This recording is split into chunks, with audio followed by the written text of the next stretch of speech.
1 lakh cases हो चुके हैं कोरोना के अब तक भारत में और लगभग 3100 डेथ हो चुकी है। ठीक है, अब ये मेरे को आप बात बताओ कि जितने भी आइसोलेशन सेंटर्स हैं, ठीक है, जहाँ पे लोगों को आइसोलेशन में रखा जाता है, ऐसे किसी भी आइसोलेशन सेंटर में पेशेंट की डेथ हुई हो, अब तक क्या ऐसा रिपोर्ट आपने पढ़ा है या देखा है?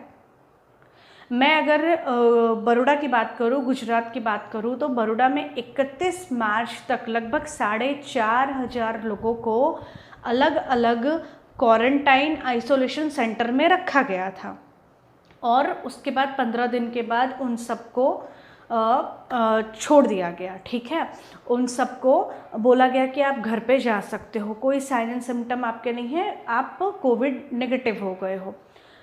उस 4500 लोगों में अब तक किसी की भी डेथ नहीं हुई है। जब वो आइसोलेशन सेंटर में थे तो भी किसी की डेथ नहीं हुई है। पूरा अप्रैल बीता है और आज 18 मई है, अब तक किसी भी आइसोलेशन सेंटर में, किसी भी क्वारंटाइन सेंटर में, जहाँ हॉस्पिटल की बात नहीं कर रही हूँ, हॉस्पिटल में नहीं, हॉस्पिटल से अलग, जहाँ पे उनको घर पे आइसोलेशन में रखा है या स्कूल में या ऐसे जगहों पे, कॉलेजेस में आइसोलेशन सेंटर्स बनाए हैं और वहाँ पे उनको 14 दिनों तक ऑब्जर्वेशन में रखा है, ऐसे किसी भी पर्सन की मृत्यु का समाचार हमने ना ही पेपर में, ना ही टीवी पे, न्यूज़ में, मीडिया के किसी भी ये में हमने अभी तक ये चीज़ नहीं सुना है। सवाल मेरा यहीं पे है कि डेथ कहाँ हो रही है, डेथ क्यों हो रही है? अगर ये इतनी बड़ी महामारी होती, अब तक हमने देखा प्लेग फैला, हैजा फैला, स्पेनिश फ्लू फैला, लोग एक ही फैमिली में 4 लोग हैं, 10 लोग हैं, सबको एक साथ सिम्टम हो रहे हैं, सिचुएशन इतनी गंभीर है, घर से जब तक आप हॉस्पिटल लेकर के जाते हो तब तक पेशेंट की रास्ते में डेथ हो जाती है। यहाँ पे अलग सिनेरियो हो रहा है। पेशेंट अगर घर में है, घर में उसको अगर बोला जा रहा है कि आप आइसोलेशन में रहो, अगर वो आइसोलेशन सेंटर में है अदर देन हॉस्पिटल, पेशेंट की डेथ नहीं हो रही है, 7 दिन में, 14 दिन में रिकवरी हो रही है, पेशेंट कोविड-19 नेगेटिव हो रहा है, उनके बॉडी में ऐसा कोई वायरस का पॉजिटिव सिम्टम्स नहीं दिख रहा है और उनके जो टेस्ट किए जा रहे हैं वो नेगेटिव किए जा रहे हैं। इसका मतलब क्या है?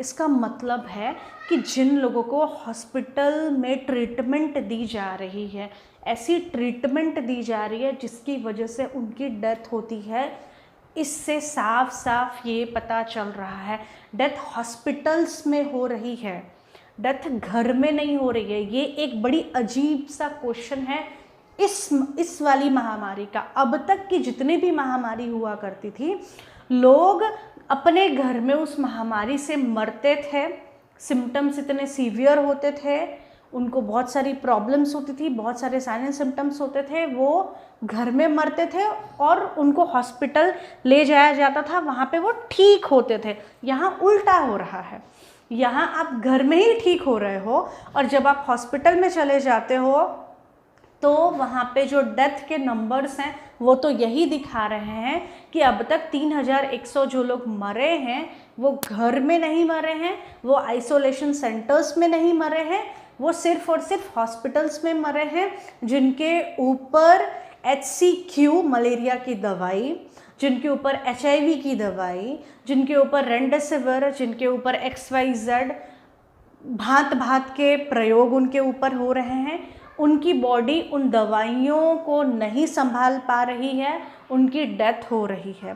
दूसरी चीज़, ऐसे ही लोगों की डेथ हो रही है जिनके बॉडी में कोई दूसरा सिस्टमिक इलनेस है, यानी कि अगर उनकी बॉडी में डायबिटीज़ है, ब्लड प्रेशर है, पेशेंट हार्ट डिजीज़ वाला है, तो ऐसे लोगों के ऊपर जब हम HCQ देते हैं, आपने ये चीज़ हर जगह पढ़ा होगा, HCQ जो है वो हार्ट को काफ़ी अफेक्टेड करता है। जैसे हम HCQ देते हैं, बहुत सारे उसके साइन एंड सिम्टम्स हैं, बहुत सारे उसके डिटेल में मैं नहीं जा रही हूँ कि मलेरिया की दवाई हार्ट के ऊपर क्या इफ़ेक्ट करती है।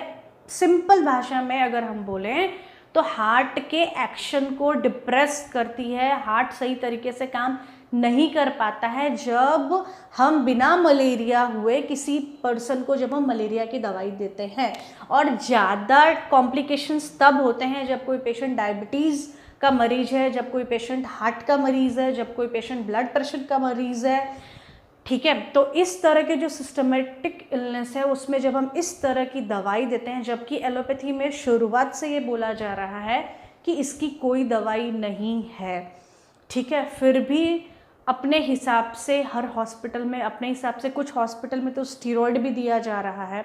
अब स्टीरॉयड इम्यूनोसप्रेसिव है, ये रोग हो रहा है क्यों? क्योंकि हमारी इम्यूनिटी डिक्रीज़ है, कम है, उसकी वजह से ये कोरोना का इन्फेक्शन हो रहा है, सर्दी खांसी, और हम ऐसे ही दवाई दे रहे हैं स्टीरॉयड जिससे और इम्यूनिटी सप्रेस हो रही है।